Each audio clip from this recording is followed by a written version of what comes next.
What's going on, YouTube? It's your boy Humble Warrior checking back in with you again. Back with another video. So I was on Facebook yesterday, and they were having a conversation about Mcdainel's comments on Tua in terms of when he mentioned that the Dolphins actually sent on a gold mine. He referenced that he went through like 700 to 800 clips of film of Tua's performance before this previous season that kicked off, and he referenced to management that as long as you guys get him like a weapon or two, he's gonna take this team to the next level. Like he's that legit. Now I've been saying this since he got drafted. I'll never forget the video I put out when I said when the Dolphins drafted Tua, they drafted themselves a franchise quarterback. Now, yes, his health is still a pending issue, and he's actually working through it. He's making great strides in terms of how to properly fall without smashing his head into the turf repeatedly, getting concussions that he got this previous season. But his injuries have not been repetitive, meaning that it hasn't been the same injuries. Like his rookie year was his ribs. His sophomore campaign, he hurt. No, his rookie year was his finger. His sophomore campaign was his ribs, and this previous season was a concussion. So it's not something that's consistent to where you have to be so concerned. But that's a digression point.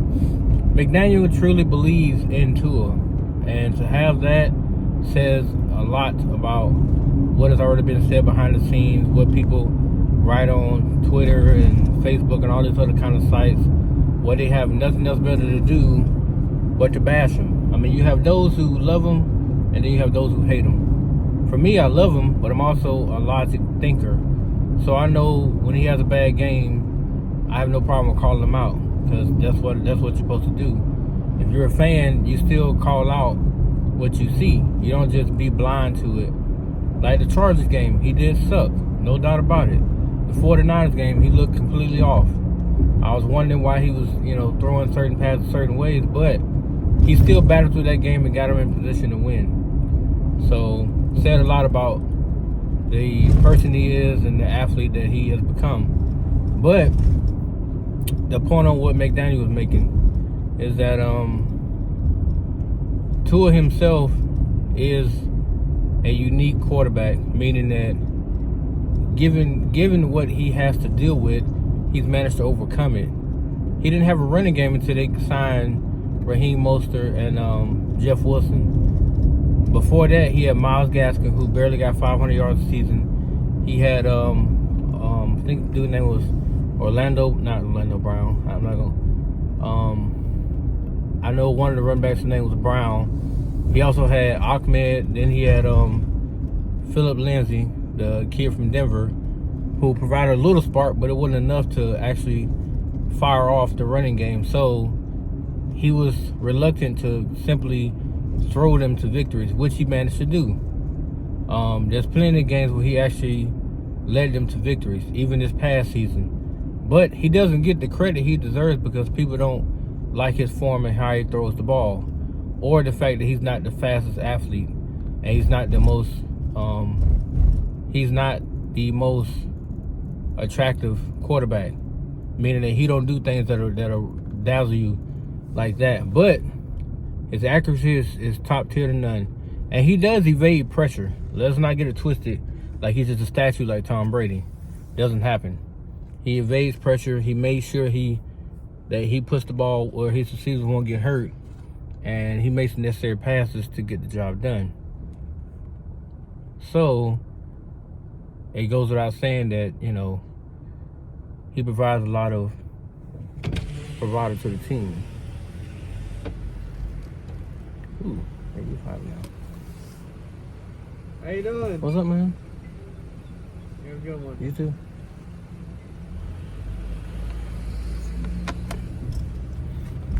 But Coach Mcdainel was more than happy to share the news with GM Chris Greer, who went out and traded for Tyreek Hill. He also went out this past season and traded for the Jets. I forgot the kid's name. I keep forgetting the man's name. But he was on special teams. He was a slot receiver. Very shifty guy. Great speed. He's gonna be a dynamic playmaker for us down the seam, because he can actually make contested catches. He also is great with the return game, and he does all the grimy things that you need a slot receiver to do to help the offense score. So they're building around him with the understanding that he can actually lead them to the Super Bowl. It's not about, what he has done. It's about what they see that he can do and where he can take you. That's why these next 2 years are so critical.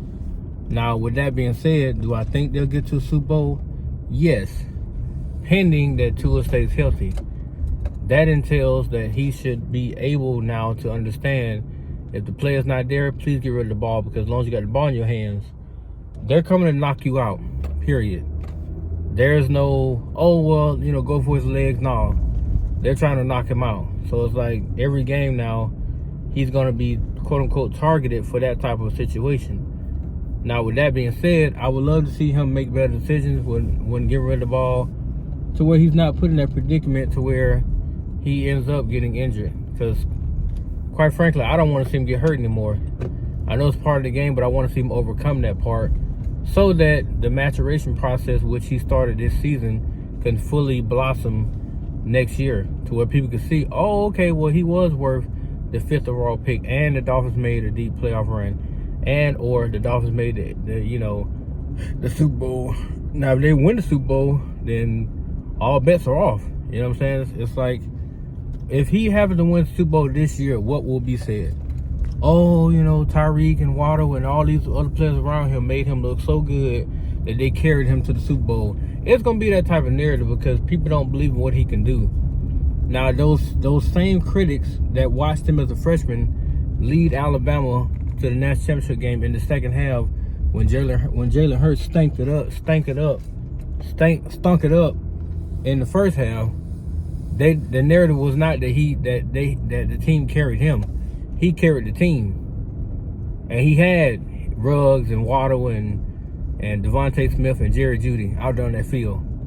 He had the four horsemen receivers, and he carried them to a victory. So I wonder, why did it change so much in terms of what he can do? Because to me, even in Miami, he carried that offense when he had nothing but 4th and 5th string wide receivers out there that he was throwing the ball to. Once they received Waddle, he maximized Waddle's productivity back-to-back years. I don't even think Waddle hasn't got under 1,000 yards, period, since he's been in the league. He went from 1,000 in his rookie year to a sophomore campaign. He got 1,300. Now, his third year, I just want to see if he can get to 16, maybe 1,700. That means Tyreek can go for 2,000 yards, because Tyreek was at 1,700 this year. And I guess they could say the bias point that, toward the end of the season, Tua start forcing the ball to Tyreek. But I think that's a lie, because what they meant to say was that it was Skylar Thompson. Because Tua was never forcing the ball to Tyreek. Yes, if Tyreek had open, one-on-one, then he would hit him. But his first read was not always Tyreek Hill. That's a misconception. They've shown on several plays where he would look off Tyreek, and he understood what his first read was. And he made that first read, and then from there he went to his second and third. But because it's Tua, we got to make it to where, it's about him staring down Tyreek Hill. No, he doesn't do that. And plenty of game film has shown that. But people can believe what they want to believe. Nonetheless,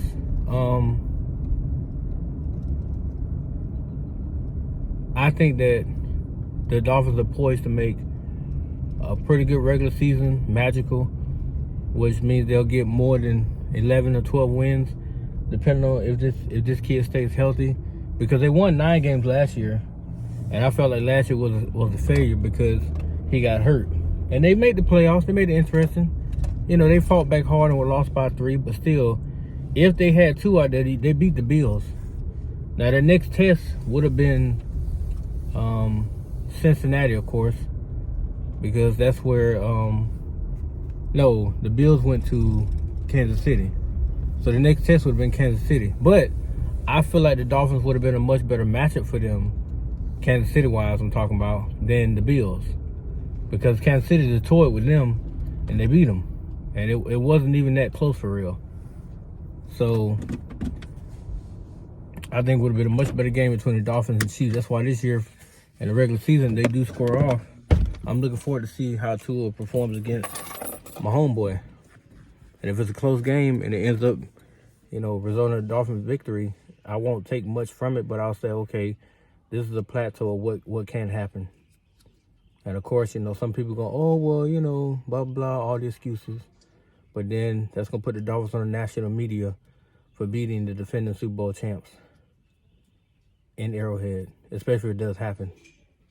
Big game with big implications. But that's my thought on the Mike Mcdainel situation with Tua. I know I blabbered on about some other stuff, but let me know what you guys think.